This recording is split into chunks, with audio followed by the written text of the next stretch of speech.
Du coup, introduire. Alors bonjour à tous, merci d'être venus sur ce live. Donc c'est ce qu'on appelle un psy talk et le sujet du jour ça va être la confiance en soi.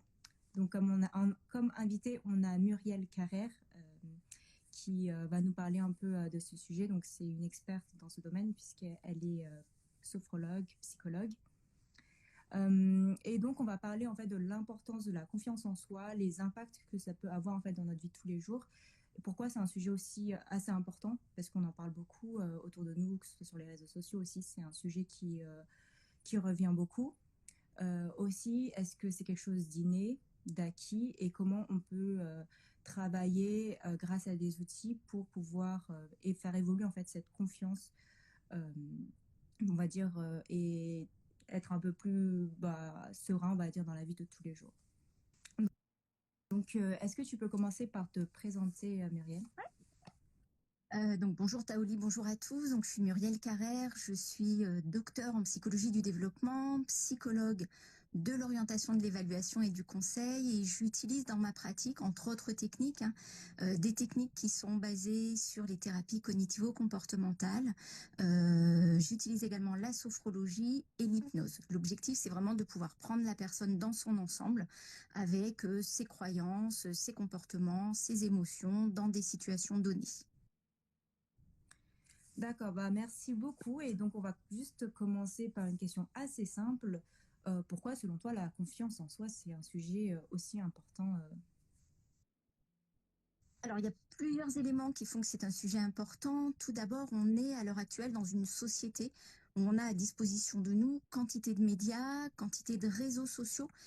Ces médias, ces réseaux sociaux nous permettent effectivement de voir des personnes, alors qui ont une certaine influence. Alors, les influenceurs sur les réseaux sociaux, mais aussi des hommes politiques, des chefs d'entreprise qui se mettent régulièrement en avant et puis qui semblent surtout remplis de confiance. Donc on est plutôt dans un phénomène de comparaison à l'autre et l'autre nous paraît généralement toujours mieux que nous. Et puis on a aussi un phénomène très fort autour de la performance. Alors ça va être l'exigence de performance au sein de cette société. Alors elle commence dès notre enfance finalement, dans notre environnement familial, et puis elle continue avec l'école, elle continue avec le monde professionnel.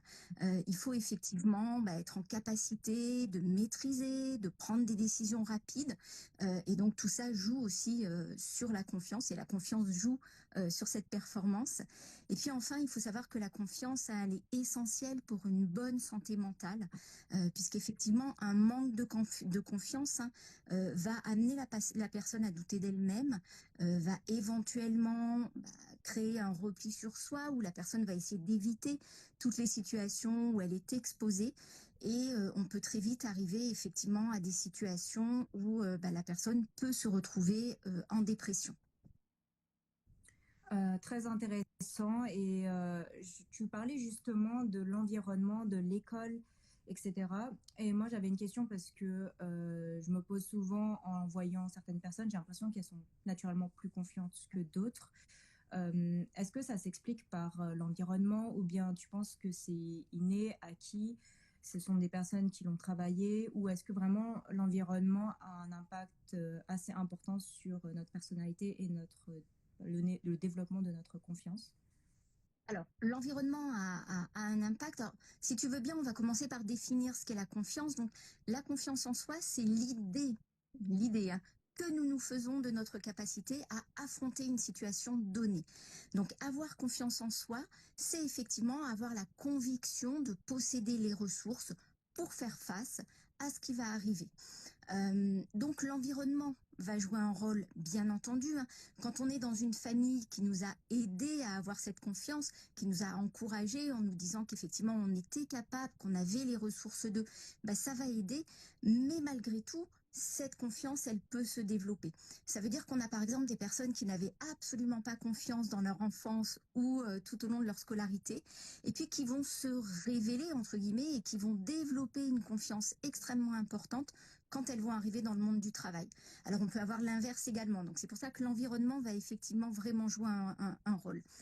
Le manque de confiance, il va aussi être lié à des pensées limitantes qu'on peut avoir, du style: «Ah, je vais pas y arriver, c'est pas fait pour moi» ou «Quelqu'un va être tellement mieux que moi» et donc il faut bien se connaître. Le fait de bien se connaître, de connaître effectivement quelles sont nos compétences, va justement aider à développer cette confiance, va rendre plus confiant. Donc voilà, donc le manque de confiance n'est pas une fatalité, ça il faut, effectivement, l'avoir en tête et on peut travailler, développer cette confiance tout au long de notre vie. D'accord. Si vous avez des questions dans le chat, vous pouvez réagir, poser des questions ou faire des remarques, n'hésitez surtout pas.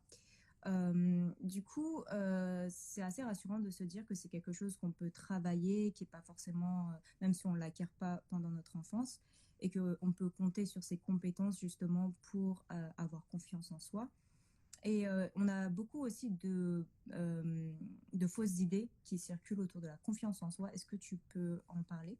Alors la première, finalement, tu l'as évoqué dans ta question précédente, avec est-ce que la confiance en soi est innée? Hein, certaines personnes disent: «Ah là là, la confiance en soi, c'est inné. On a confiance ou on n'a pas confiance». Alors moi, je veux tout de suite effectivement casser cette idée reçue, puisque la confiance, elle s'acquiert tout au long de la vie. On peut gagner en confiance, on peut aussi perdre en confiance, donc ça n'est vraiment pas un élément qui est figé. Une deuxième idée reçue, hein, qu'on entend assez généralement, c'est avoir confiance, c'est ne jamais douter. Alors là, c'est totalement faux, hein. Même les personnes qui ont confiance en elles vont avoir des moments de doute. La différence, c'est que comme elles ont confiance en elles, elles se disent j'ai les ressources pour pouvoir effectivement bah, réagir, avoir le bon comportement, trouver la solution. Et donc elles vont aller chercher en elles ces ressources-là, là où une personne qui manque de confiance bah, aura plutôt tendance à se dire non, finalement, je ne vais pas y arriver. Je prends un exemple, hein. On imagine une danseuse classique et puis cette danseuse classique, on va lui proposer un spectacle de danse moderne jazz. Et là, il y a 2 possibilités. Soit elle se dit: «Bah, le modern jazz, moi, j'y connais rien, mais finalement, j'ai confiance en moi». Elle a confiance en ses capacités de danseuse classique. Elle a confiance aussi en ses capacités de travail, en ses capacités d'apprentissage et elle se dit: «Bah, allez hop, on y va, ça va être une expérience, de plus pour moi». Soit elle n'a pas confiance en elle, donc elle n'a pas confiance en ses capacités de danseuse, en ses capacités d'apprentissage et de travail. Et dans ces cas-là, elle va avoir tendance à décliner. Donc voilà, donc les doutes, on en a même quand on a confiance. Après, j'entends parfois aussi dire, mais de toute façon, les personnes qui ont confiance en elles, ce sont des personnes qui sont arrogantes. Alors là aussi, hein, c'est une idée fausse. Les personnes arrogantes ne sont pas forcément des personnes confiantes, mais elles ont plutôt un comportement qui va viser à écraser les autres, à ne pas être dans l'écoute. Donc c'est ce qui fait leur arrogance, hein, c'est pas du tout la confiance. Alors que justement, une personne qui a confiance en elle, eh ben, elle va avoir une espèce de d'assurance tranquille et surtout de la bienveillance et envie de partager avec les autres. Et puis une dernière idée reçue que j'aimerais aborder, c'est le fait qu'on dise bah, la confiance ne vient que des réussites. Alors pas du tout, la confiance vient aussi des échecs. Alors après, il faudra un peu définir ce que c'est que cette notion d'échec hein, et ce qu'on entend par échec. Mais en tout cas, même quand on a la sensation de ne pas avoir réussi, d'avoir échoué à quelque chose, eh ben, aller analyser ce qui s'est passé, aller rechercher ce qui n'a pas fonctionné pour pouvoir justement l'améliorer, ça participe aussi au développement de la confiance en soi. D'accord. Du coup, pour toi, les échecs sont aussi importants que les réussites, et ça nous construit, tout autant, en général. Exactement. D'accord. C'est très intéressant et puis, enfin, on a tous connu des échecs, et c'est vrai que ça peut être démoralisant, mais ça peut même plutôt, tuer la confiance. Enfin, c'est ce que j'aurais plutôt pensé, on va dire. Mais, c'est vrai qu'il y a certains challenges qu'il faut surmonter et ça peut nous permettre de grandir. Et tu parlais aussi du fait que les personnes qui étaient en manque de confiance avaient tendance à écraser les autres et à être un peu plus arrogantes, justement. Alors, J'aimerais rebondir ouais, sur ce sujet et quels sont du coup les signes qui montrent justement un manque de confiance en soi. Alors certaines personnes arrogantes, hein, pas forcément toutes. Alors les signes de manque de confiance en soi, alors on l'a dit, hein, le manque de confiance peut venir effectivement de l'éducation, peut venir de l'environnement, d'un traumatisme, de la peur d'échouer, de critiques reçues, donc quantité d'origines possibles du manque de confiance en soi. Alors après, effectivement, le manque de confiance va prendre des formes différentes et ces formes vont être plutôt intrinsèques à la personne. Par exemple, ça peut être un sentiment d'infériorité. Ce sentiment d'infériorité, c'est la tendance à se dire, bah, les autres sont toujours mieux que moi. Ils sont plus beaux, plus forts, plus grands, plus intelligents, mieux organisés, etc. Et c'est vrai que ce sentiment d'infériorité, les réseaux sociaux y participent pas mal parce qu'on a toujours l'impression de voir des gens qui sont absolument nickel. La culpabilité, c'est un autre signe aussi de manque de confiance. C'est-à-dire, on culpabilise de ne pas être à la hauteur. On culpabilise de décevoir, par exemple, ses parents, ses enseignants, ses collègues, son manager. Donc, la culpabilité, c'est un autre signe de manque de confiance. Encore un troisième signe, hein, ça va être par exemple la peur de la critique, la peur du jugement. C'est-à-dire qu'on a tendance à se dire, on aimerait tous, bien entendu, qu'on nous dise wow, c'était parfait, c'était génial, mais t'es tellement top, etc. Et donc, voilà, recevoir des critiques, c'est pas toujours évident, mais il faut garder en tête qu'une critique peut être constructive et que justement, cette critique, elle peut nous permettre aussi de progresser. Par contre, si jamais, et ça c'est assez français quand même, d'être toujours dans la critique, de dire ce qui ne va pas, on a le droit de demander à la personne, mais voilà, qu'est-ce qui était bien en place aussi, qu'est-ce qui était pas mal dans ce que j'ai fait. Un autre signe de manque de confiance, ça va être la peur du regard des autres. Alors on est, entre guillemets, des animaux sociaux, on a besoin des autres, on a besoin du regard des autres aussi pour exister. Et donc effectivement, hein, le regard qu'ils vont porter sur nous, ou en tout cas l'interprétation du regard qu'ils portent sur nous, peut nous bloquer et peut participer à ce qu'on évite certaines situations quand on ne se sent pas pleinement en confiance. Et puis on a un autre signe concernant ce manque de confiance, ça va être notre incapacité à nous affirmer, notre incapacité à défendre certaines idées. Par exemple, si on avance une idée et puis qu'une personne nous dit ouais, bof, voilà, n'a pas l'air convaincu, eh ben on va se dire mon idée elle est pas bonne et on n'aura pas entre guillemets, on va pas oser aller défendre cette idée, aller donner les arguments qui font que on pense que c'est une bonne idée. Donc voilà les principaux signes d'un manque de confiance. D'accord, c'est assez clair. C'est vrai que ce sont des signes qui sont assez courants chez plusieurs personnes. Et moi, je pense, enfin, forcément, j'ai des exemples en tête. Et moi-même, je pense que quand j'étais plus jeune, j'avais pas vraiment confiance en moi. Donc, je me reconnais quand même pas mal dans ces signes. Et tu parlais aussi surtout de la comparaison. Ça, c'est assez intéressant parce qu'on est dans l'ère des réseaux sociaux et j'avais vu une statistique qui disait qu'il y avait beaucoup de jeunes qui étaient déprimés à cause des réseaux parce qu'ils passaient leur temps à comparer leur vie avec ceux des autres et finalement que les réseaux sociaux, en fait, ça ne faisait que montrer des choses belles et du coup rendre jaloux les autres. Qu'est-ce que tu en penses? Qu'est-ce que tu pourrais dire à ces gens-là qui se comparent et qui sont tristes à cause de ça? Alors, j'aurais tendance à dire, moi, quand tu évoques ça, effectivement, hein, ce qui me vient en premier à l'esprit, c'est que sur les réseaux sociaux, on nous montre ce qu'on veut bien nous montrer. C'est-à-dire que quand une personne fait une vidéo, finalement, on ne sait pas si c'est la première, sauf si elle est vraiment en live, hein, mais on ne sait pas si c'est la première ou s'il y a eu 15 prises avant parce qu'elle n'était jamais satisfaite de ce que ça donnait.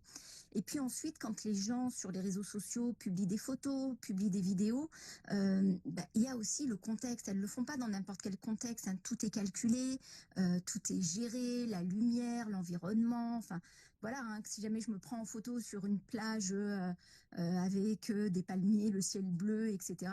Bon, c'est sûr que ça va donner envie aux gens et puis tout le monde va se dire ah, waouh, quelle super vie, plutôt qu'une photo où je suis avec mon ciré sous la pluie, voilà. Et puis je repense toujours un peu à quand on était en confinement ou alors avec le télétravail où on avait des gens qui étaient super apprêtés en haut, donc chemise, cravate pour les hommes, chemisier, maquillage pour les femmes.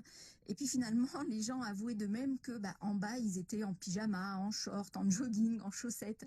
Voilà, parce que finalement, ce qu'on voyait en visio, c'était le haut, donc le bas importait peu. Donc c'est vraiment de se dire, voilà, il y a ce que je vois et puis il y a la réalité. Mais ça, c'est pas toujours évident quand on est jeune, quand on est adolescent, quand on est en construction, d'être en capacité de prendre ce recul-là. Oui, c'est vrai qu'on a beaucoup normalisé certaines pratiques à cause des réseaux sociaux, comme voyager ou acheter, on va dire, des marques de luxe, alors que c'est des choses qui sortent, on va dire, de l'ordinaire normalement. Et c'est vrai que ça peut donner envie d'avoir cette vie-là, et que quand on est jeune, on rêve toujours à travers les écrans, parce qu'on est né avec ça, surtout la jeune génération. Et, euh, et en parlant de la jeune génération, on est aussi confronté à des expériences qui peuvent être stressantes, comme par exemple les premiers entretiens d'embauche, que ce soit pour un stage ou un premier job. Et c'est vrai que les premiers entretiens, moi je m'en souviens, ça n'a pas toujours été très facile. On bégait, on a du mal à s'affirmer, surtout qu'on n'a pas beaucoup d'expérience, et on doit argumenter en fait devant une personne adulte et confiante, justement. euh, comment gérer cette situation, par exemple, dans une situation d'entretien d'embauche. Qu'est-ce que tu conseillerais, par exemple, à des jeunes personnes qui, qui veulent se lancer, je sais pas, qui veulent trouver un job, par exemple? Alors, la première chose qu'il faut se dire effectivement, hein, l'entretien d'embauche, comme tu le disais, il y a un enjeu. Il y a un enjeu qui est de décrocher un stage, de décrocher son premier travail, éventuellement un enjeu de changer aussi de travail. Et donc souvent cet enjeu va créer une pression qui va agir sur la confiance en soi. Alors la première chose qu'il faut se dire, c'est que si jamais on est contacté par une entreprise à laquelle on a envoyé son CV, c'est qu'on l'intéresse, cette entreprise. Parce que moi, je peux vous assurer qu'aucun recruteur, entre guillemets, n'a de temps à perdre avec une personne dont il se dirait en voyant le CV, elle ne correspond pas au profil, elle ne correspond pas au poste. Donc ça, c'est vraiment la première chose à avoir en tête, c'est de se dire, OK, ce qu'il y avait dans mon CV, mes compétences intéressent la personne. Donc déjà, ça, hop, ça rebooste un peu et ça permet de mieux préparer. Ensuite, préparer son entretien. Préparer son entretien, c'est effectivement se dire quelles sont les expériences que j'ai envie de mettre en avant, y compris quand c'est sa première expérience professionnelle. On va avoir eu des expériences qui sont dans toute la scolarité qu'on a pu faire, dans les études supérieures qu'on a pu réaliser. Ça peut être avoir conduit un groupe de travail, ça peut être avoir travaillé à un projet, etc. Donc ça, c'est à mettre en avant, même si effectivement, ça n'était pas, entre guillemets, un emploi au sens où on peut l'entendre. Et préparer cet entretien, c'est aussi se dire, ok, je vais aller chercher un petit peu sur Internet les questions pièges qui peuvent revenir, qui peuvent exister. Donc par exemple, les questions autour, oui, mais là, il y a un trou dans votre CV. Alors, qu'est-ce qui s'est passé à ce moment-là? Je prépare en amont, j'argumente, ça m'évite d'être déstabilisé, par exemple, le jour de l'entretien. Et puis, vous pouvez aussi demander à des personnes de votre entourage, des amis, de la famille, justement, de vous accompagner dans cette répétition, de jouer, entre guillemets, le rôle du recruteur, et puis de vous interroger, puis de vous faire un retour sur OK, ce que tu m'as présenté, c'était clair, ou là, j'ai pas bien compris ce que tu voulais dire, etc. Donc voilà, donc préparer en amont l'entretien, se dire qu'on est intéressant parce que justement, on est convoqué à l'entretien, ce sont des éléments importants. D'accord. N'hésitez surtout pas dans le chat à réagir si vous avez des remarques sur les propos. Euh, en parlant d'entretien, c'est vrai qu'on a beaucoup de concurrence, et très vite ça peut être un peu démoralisant, et on a tendance à avoir un peu moins confiance en soi quand on est en concurrence avec d'autres profils qui peuvent être meilleurs, entre guillemets. Il y a aussi une autre situation qui peut être intéressante d'en parler, c'est les prises de parole en public. Par exemple, récemment, j'ai dû parler devant plein de gens en public pour pitcher un projet.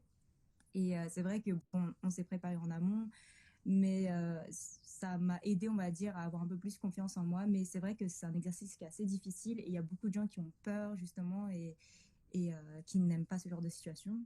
Quels seront pour toi les conseils pour cette situation?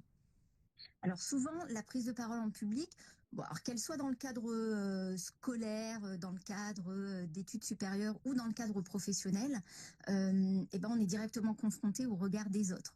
Donc bien souvent, on a peur de leur jugement, du retour. Ce qui fait que la prise de parole en public, elle va nous déstabiliser par rapport à ces éléments. Et puis parfois, on se dit que bah, les gens qu'on a en face de nous sont des experts, connaissent plus de choses que nous, etc.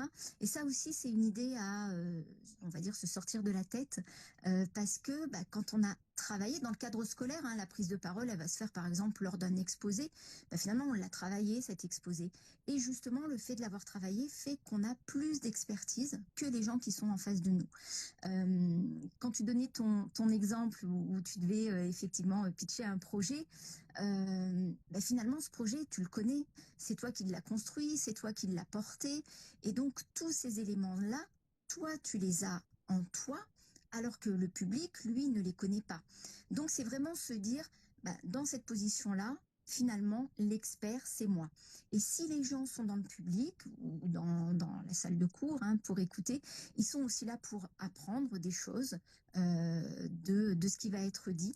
Et donc là encore, hein, c'est vraiment d'avoir cette posture en se disant, bah, l'expert dans cette situation, c'est moi. Ouais, c'est toujours bien de se répéter ce genre de phrase parce que on a tendance à l'oublier en fait qu'on a en fait un peu plus de compétences que d'autres personnes et c'est pas forcément quelque chose où on s'en rend compte tous les jours. Euh, Il y a Julie qui dit que ouais, c'est vrai que de préparer son entretien et de dire qu'on est fait pour le poste en amont de l'entretien, ça aide énormément. Ouais, c'est vrai. C'est vrai que en fait, se préparer, c'est quelque chose qui joue énormément dans la confiance en soi. Et quand on vient à un événement non préparé, forcément, c'est un peu plus compliqué, je trouve. Euh, Et je voudrais juste rajouter et, une chose. Pardon, Taoui. oui. Ouais, c'est que effectivement tu parlais de se comparer aux autres, que souvent on se compare aux autres en se disant voilà ils sont mieux que nous, etc. Faut aussi se dire que on n'a pas toujours la même expérience, on n'a pas le même âge, donc on n'a pas le même vécu. Et finalement ces personnes auxquelles on se réfère, auxquelles on se compare, bah il y a bien un moment où elles ont débuté aussi, et quand elles ont débuté, elles n'étaient pas forcément meilleures que nous. Oui, c'est vrai aussi. On n'a pas le même âge et l'expérience vient avec les années. Donc, enfin, c'est normal que quand on est jeune, on, on est dans cette situation où on a un peu moins de bagages en termes d'expérience. Et quelque chose qu'il faut prendre en compte.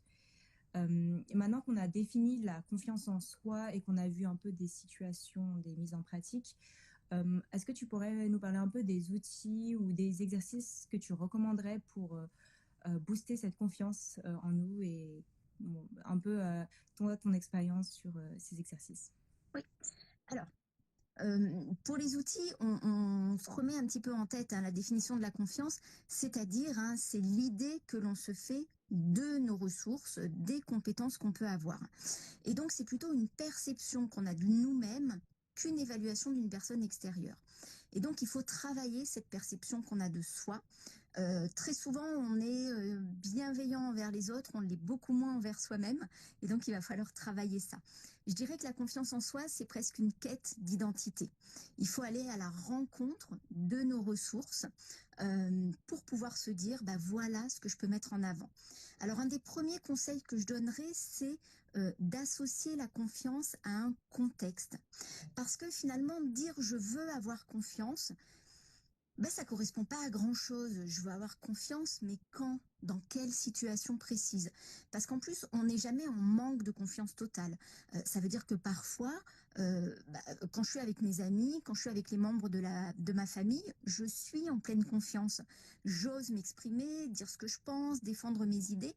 Par contre, quand je suis dans le cadre scolaire ou dans le cadre professionnel, eh ben là, j'ose moins. Donc, donner un contexte, par exemple, je veux avoir confiance en moi pour prendre la parole en réunion. Ok, c'est un cadre qui est bien défini et la définition précise de ce cadre va nous permettre de rechercher les ressources auxquelles on veut faire appel et ça, c'est quelque chose effectivement qui est important. D'accord? Donc voilà, identifier la situation dans laquelle on veut effectivement avoir confiance. La deuxième chose, on l'a déjà un petit peu évoqué, c'est d'arrêter de se comparer aux autres. D'accord.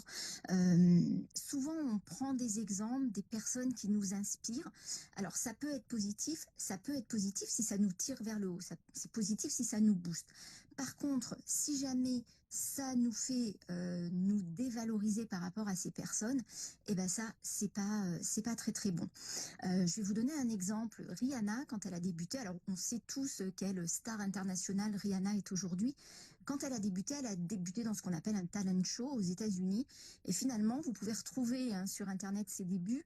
Elle chantait pas très très juste. Enfin, en tout cas, elle était loin de celle qu'elle est devenue aujourd'hui. Et ça n'a pas empêché qu'elle a été repérée. C'est-à-dire qu'on a vu son potentiel. Et comme on a vu son potentiel, elle a pu devenir aujourd'hui ce qu'elle est. Mais effectivement, elle n'a pas été comme ça dès le départ. Donc voilà, l'important c'est de se dire, bon, peut-être que je suis pas Rihanna, ok, mais en tout cas, j'ai de la valeur. Et je vais essayer, je vais me lancer. Il vaut mieux commencer petit, commencer moyen, on va dire, plutôt que de ne jamais commencer du tout. Donc voilà, on se compare si ça peut nous aider. Si jamais c'est plutôt déstabilisant, on laisse de côté les comparaisons et on regarde ce qu'on a nous. Et donc toujours dans le cadre de développer cette confiance en soi, il faut éliminer toutes les croyances erronées qu'on peut avoir. Et souvent ces croyances, on l'évoquait, elles vont être liées à notre environnement. Admettons qu'on ait eu des parents qui n'étaient jamais satisfaits des notes qu'on rapportait. Ça n'était jamais suffisamment bien. Et ben ça leur appartient. C'était leur exigence, c'était leur niveau d'exigence, effectivement. Et puis finalement, on a fait une scolarité où on a réussi à s'en sortir et on n'était pas du tout mauvais, bien au contraire. Donc ces croyances-là, on les laisse à nos parents.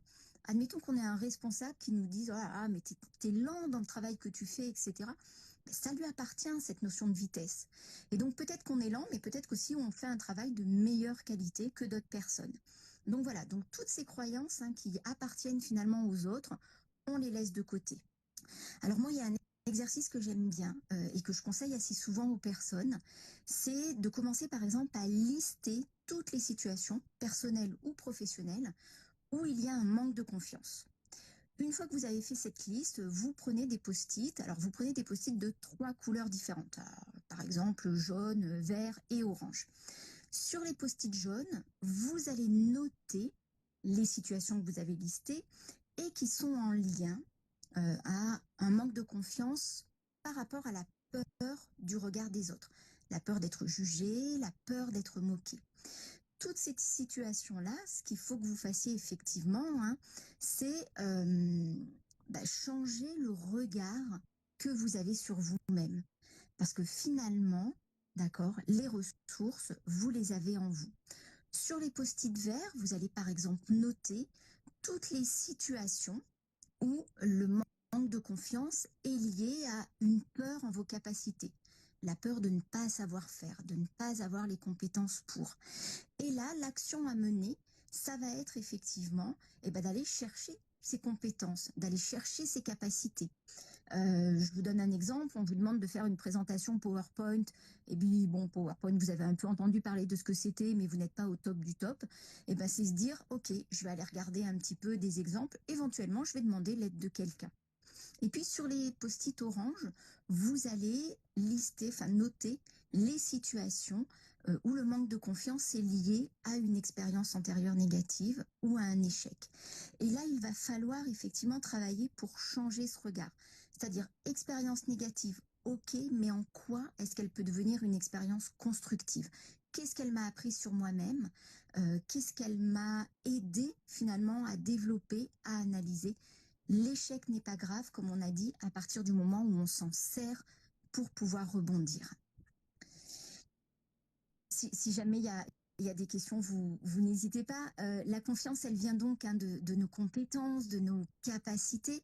Et donc pareil, faire la liste de ses compétences, de tout ce qu'on sait faire. Éventuellement, demander l'aide un peu de notre entourage, des personnes bienveillantes sur lesquelles on sait qu'on peut compter. Et puis vous allez vous rendre compte que vous savez faire beaucoup plus de choses que ce que vous pensez. Et je dirais que la confiance, elle vient également donc de la posture.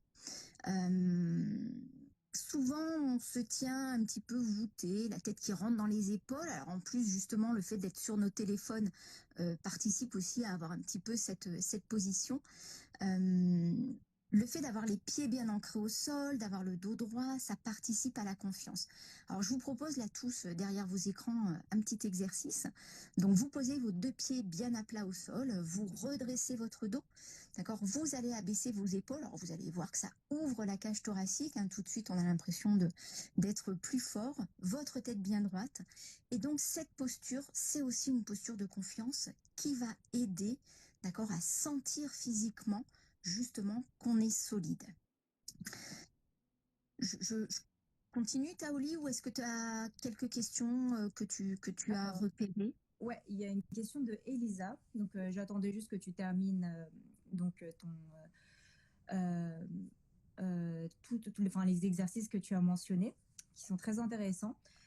Juste, elle voulait revenir sur les situations qu'on a mentionnées avant et parler plutôt de la confiance en soi dans les interactions sociales. Donc, appréhender un événement quand on discute avec quelqu'un, avoir des pensées dévalorisantes, interpréter, etc. Ça, c'est assez intéressant parce que je connais beaucoup de personnes qui ont du mal à interagir avec d'autres gens, que ce soit dans les soirées ou dans les événements, et qui ont tendance à se dévaloriser ou à penser que les interactions sont un peu bizarres ou elles se sentent un peu gênées. Qu'est-ce que tu peux en dire? Alors, effectivement, on va dire la peur finalement d'aller vers les autres ou la difficulté en tout cas à interagir avec d'autres personnes vient du manque de confiance en soi, vient aussi de la peur du jugement, du sentiment d'infériorité. On a la sensation que les personnes sont mieux que nous et donc on se dit, oh là là, mais qui je suis moi pour oser aller parler avec cette personne? Bien souvent, d'ailleurs, on se rend compte que si jamais on dépasse cette appréhension, on dépasse cette peur, la personne qu'on va voir, elle est ravie qu'on aille la voir, et puis peut-être qu'elle aussi avait un peu la même appréhension. Là encore, d'accord, ça va se préparer tout ça, et puis il faut se dire que ça fait partie des expériences, ok? Que ça se passe bien ou que ça se passe mal, c'est une expérience à avoir. Et ces interactions sociales, elles sont essentielles pour nous. Elles sont essentielles parce qu'on a besoin des autres, parce qu'on a besoin effectivement de leur retour. Et donc c'est pareil, on peut se préparer à ça. Alors il y avait un outil que j'avais pas évoqué et je vais en profiter, Elisa, avec ta question pour pouvoir effectivement l'évoquer. C'est la visualisation. La visualisation, pour moi, c'est un outil qui est extrêmement important et qui est extrêmement aidant. Ça veut dire que on va prendre justement cet exemple des interactions sociales. Si j'ai tendance à appréhender les interactions sociales, à pas oser aller vers les autres, je vais pouvoir utiliser la visualisation, c'est-à-dire utiliser mon imagination. Ça, ce qu'il faut savoir, c'est que notre cerveau ne fait pas la différence, ou quasiment pas, entre ce qui est imaginé et ce qui est réellement vécu. Ça veut dire que si jamais je m'imagine dans cette situation d'interaction sociale, et si je m'imagine aller vers les autres aisément, en confiance, prendre justement la parole, les aborder, me présenter, etc. Si jamais j'utilise cette visualisation, que j'imagine ça plusieurs fois, mon cerveau va intégrer le fait que je sais faire. Il va intégrer le fait que finalement je suis à l'aise dans ce genre de situation. Ce qui fait que quand la situation va se présenter, lui, il va réagir en se disant, c'est bon, je gère, je sais faire. Et ça vous paraîtra beaucoup plus simple à ce moment-là, d'aller vers les autres. La situation paraîtra plus facile. Parce qu'on se dit, ça, je sais faire, le cerveau sait faire. Mm. En fait, au final, c'est comme un entraînement mental où on se projette un peu dans une situation compliquée et on essaye de s'entraîner à gérer la situation. C'est marrant parce que du coup, c'est un peu comme quand on est dans notre lit le soir et qu'on ressasse un peu les scènes et qu'on se dit, OK, là, j'aimerais bien agir de cette manière, etc. Et donc, c'est assez intéressant ce que tu dis. Je pense que ça s'applique aussi à tout ce qui est relation amoureuse. Par exemple, quand quelqu'un nous plaît, c'est vrai qu'il faut avoir vraiment beaucoup de confiance en soi pour venir vers la personne. Et c'est pas toujours facile. D'ailleurs, je pense qu'il faut encore plus de confiance en soi que juste pour aborder quelqu'un comme ça dans une soirée. Mais la visualisation mentale, du coup, euh, qu'est-ce que, comment on peut concrètement l'appliquer euh, vraiment de manière concrète ou comment ça marche en fait? Alors, ça fonctionne, donc c'est ce que je disais, le cerveau ne fait quasiment pas la différence entre ce qui est imaginé et ce qui est réellement vécu. Il a tendance, notre cerveau, à, on va dire, aller assez naturellement vers le négatif. Alors ça, c'est lié à l'évolution où, si jamais on remonte au temps préhistorique, l'environnement était très très dangereux et donc il valait mieux effectivement que le cerveau se focalise sur le danger plutôt que se dise pardon, tout va bien, tout est merveilleux, c'est fantastique. C'est ce qui a permis la survie. Mais on continue à avoir cette tendance-là. C'est-à-dire que généralement, on va plutôt voir le négatif que le positif. La visualisation, elle permet justement de travailler ça. Elle permet de laisser de côté le négatif et justement de se focaliser, d'axer notre comportement sur le positif. Et donc pour ça, alors c'est relativement simple à utiliser. Vous vous mettez dans une pièce où vous êtes au calme, tranquille, où on ne va pas venir vous déranger. D'accord. Vous vous installez confortablement, vous fermez les yeux, c'est plus aidant pour pouvoir justement utiliser la visualisation. Et puis là, vous allez imaginer la situation qui pose problème pour vous. D'accord. Si par exemple c'est un entretien d'embauche, eh ben vous vous imaginez face au recruteur. Alors même si jamais vous ne l'avez jamais vu encore ce recruteur, mais vous imaginez une personne face à vous, vous vous imaginez assis à une table en face à face, et puis voilà, vous imaginez que la personne vous dise, bah maintenant exposez-moi un petit peu votre parcours. Et là, vous allez toujours en imagination, vous voir, vous observer, exposer votre parcours, les différentes étapes par lesquelles vous êtes passé, vos diplômes, vos expériences, etc. Et puis vous allez ensuite imaginer que la personne vous pose des questions et puis que vous répondez à ces questions avec aisance, que vous vous sentez effectivement particulièrement bien. Et c'est ces éléments qui vont vous permettre de programmer, entre guillemets, votre cerveau. D'accord. De programmer cette capacité que vous avez à être à l'aise lorsque vous êtes dans un entretien d'embauche. Et puis c'est pareil, hein, c'est transposable à toutes les situations où vous avez besoin de confiance en vous. D'accord, donc on recommande de faire ça environ peut-être de manière fréquente, tous les jours, tous les 2 jours. Oui, euh, l'idéal, ouais, l'idéal, c'est de le faire effectivement tous les jours, d'accord? Alors, une fois par jour, hein, c'est suffisant, mais tous les jours, c'est ce qui va permettre de vraiment ancrer justement hein, cette visualisation positive et donc d'ancrer le fait que l'on a la capacité de réussir. Alors après, il y a des éléments qui complètent la visualisation et qui peuvent aider, entre guillemets, à nourrir cette visualisation. C'est par exemple de lister les expériences positives. Alors, expérience positive, hein, réussite comme échec, mais s'il y a échec, ce que ça nous a apporté. Et donc ça va permettre aussi d'enrichir nos capacités, l'estime aussi qu'on a pour soi. Et puis on peut aussi, euh, avec la visualisation, pratiquer ce qu'on appelle l'autosuggestion positive, les affirmations positives, alors souvent connues sous le nom de la méthode Coué. D'accord. La méthode Coué, c'est effectivement se répéter une phrase positive à plusieurs reprises pour pouvoir, là encore, ancrer cette phrase. Hein. Par exemple, je me sens de plus en plus confiant ou confiante en moi au fur et à mesure que les jours passent. D'accord. Bah, à propos de ça, j'ai une petite anecdote parce que j'avais vu quelqu'un qui avait mis en fond d'écran ces phrases-là, ce genre de phrases, donc je suis confiante, etc.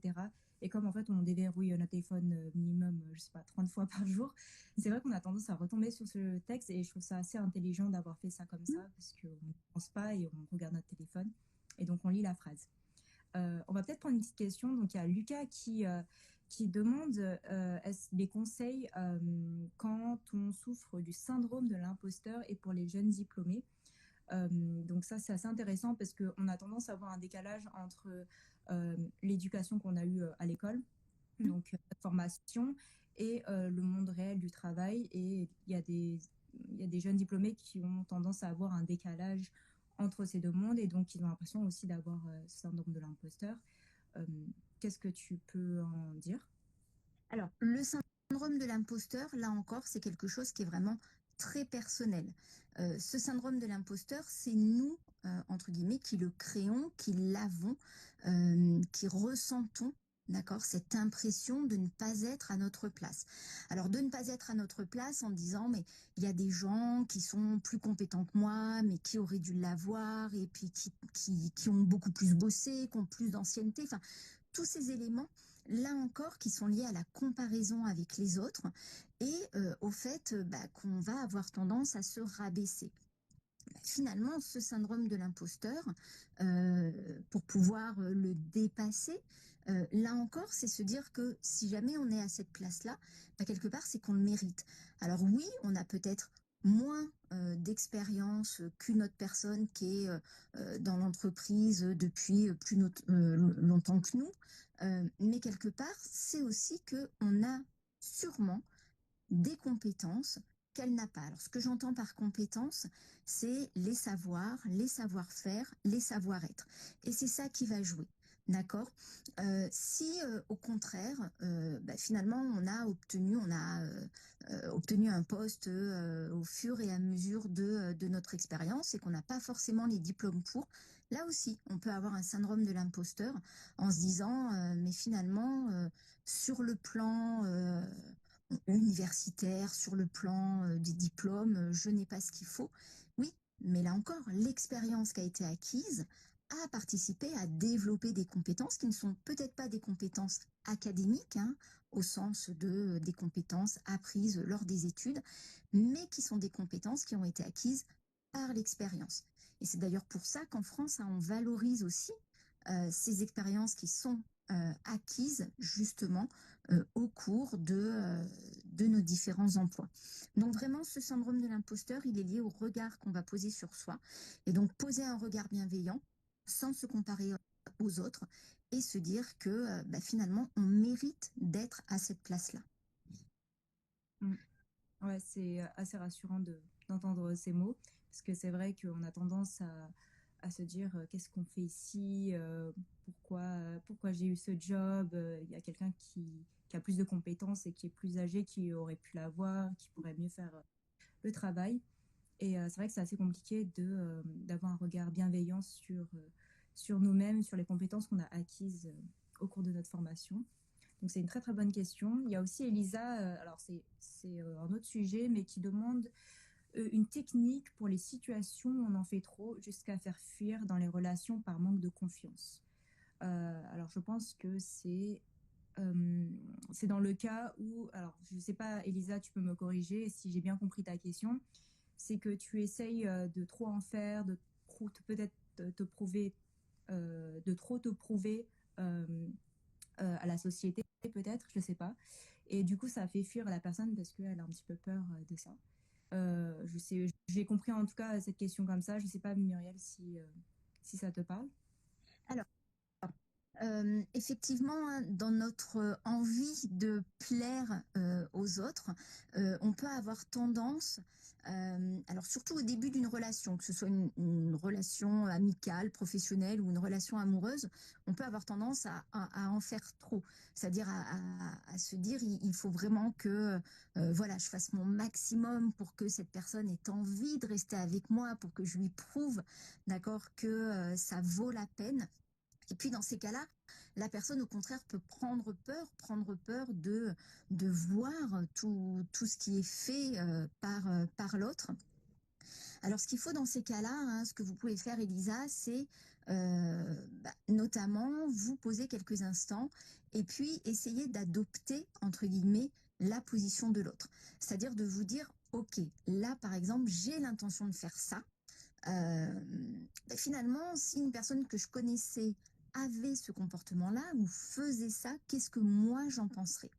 Et puis parfois, on se rend compte que ce que nous on met en place, hein, le fait de se jeter corps et âme dans une relation pour justement faire en sorte de plaire, et si jamais c'était à l'inverse, on prendrait peur un petit peu nous aussi.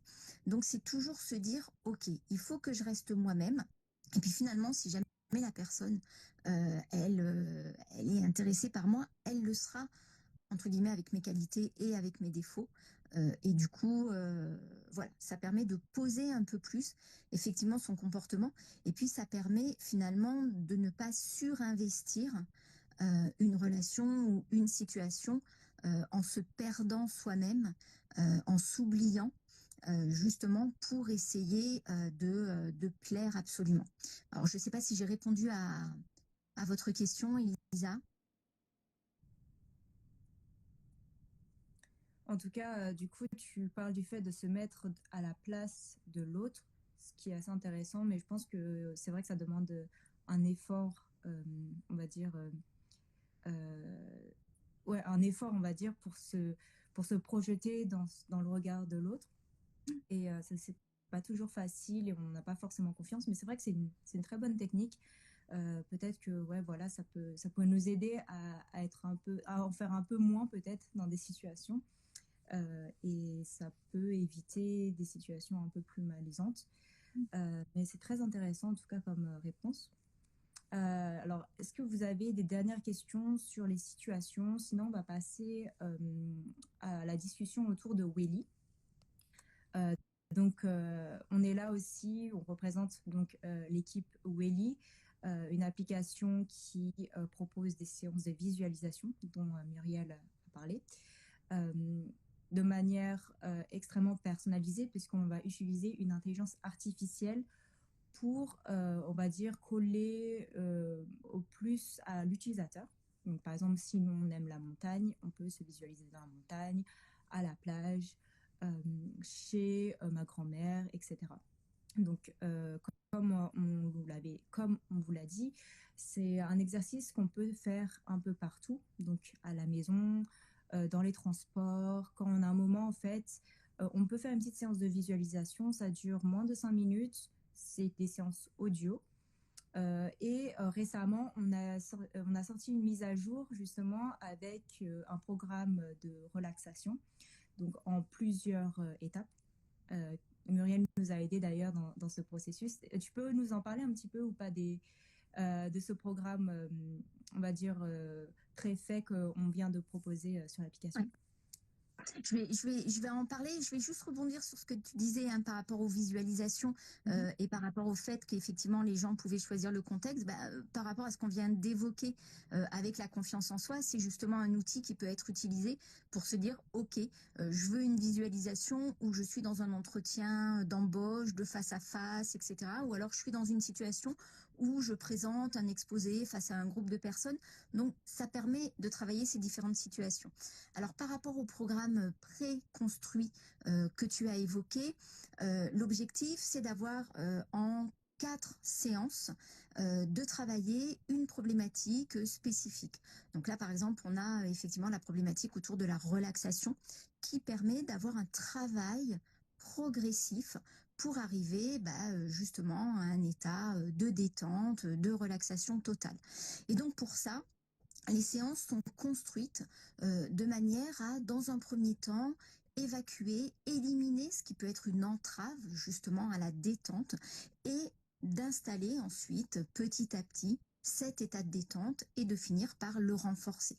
Donc c'est pour ça que ce sont des accompagnements en 4 séances qui sont préconstruits, d'accord. Et si jamais vous adhérez à la technique, vous pouvez très bien ensuite construire finalement vos propres séances en vous disant, moi j'aimerais bien me détendre voilà, sur une plage. Je reprends l'exemple de la plage, mais parce que je crois qu'on a tellement besoin de soleil en ce moment. Voilà, donc voilà, je suis détendue sur la plage, il fait beau, il fait chaud, la mer, le ciel bleu. Mais en tout cas, ces programmes qui sont prédéterminés permettent de rentrer progressivement justement dans la visualisation, de découvrir cet outil qui est vraiment un outil extrêmement puissant hein, quand on l'utilise, l'outil donc de la visualisation. Voilà, du coup, c'est surtout un programme découverte. Par exemple, si vous ne savez pas quoi faire au moment de télécharger l'application, c'est toujours intéressant de découvrir un programme qui a déjà été préenregistré. Et par la suite, vous pouvez ensuite vous diriger vers la partie chatbot où vous pouvez discuter avec l'IA et faire votre propre séance entièrement personnalisée. Donc, comme Muriel, tu as dit, par exemple, se mettre dans la peau de quelqu'un qui veut avoir un job dans un entretien d'embauche ou devant une scène avec plein de monde. On peut vraiment personnaliser à l'infini grâce à l'IA et c'est ça qui est vraiment très très cool.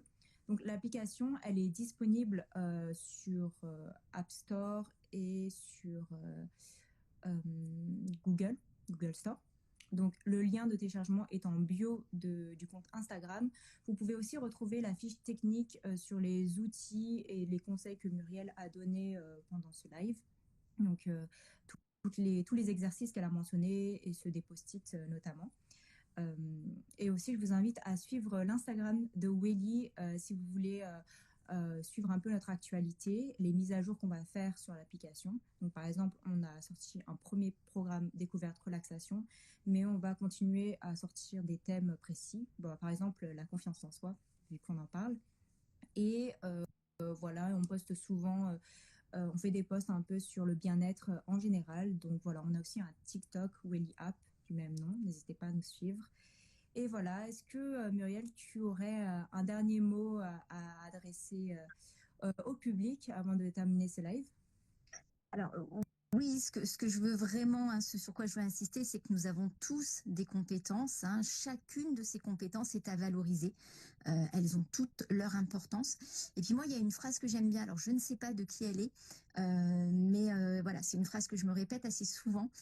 C'est: on passe du temps à se sous-estimer jusqu'au jour où on se rend compte que l'on a surtout surestimé les autres. À mettre en application. C'est une très belle phrase et à méditer sur ça. Du coup, si ce format vous a plu, donc les Psy Talks, n'hésitez pas à nous le dire. On pourra en refaire sur d'autres sujets, toujours avec Muriel. Si vous avez des dernières remarques à faire, n'hésitez pas aussi des retours. Voilà, donc merci en tout cas pour vos messages. C'était vraiment très cool. Merci encore pour vos questions qui ont été super pertinentes. Muriel, je sais pas ce que tu en penses, mais en tout cas, moi j'ai bien aimé les questions du public. Voilà. Et du coup, bah, on se dit peut-être à la prochaine fois et pour un autre sujet. Au revoir et merci. Au revoir.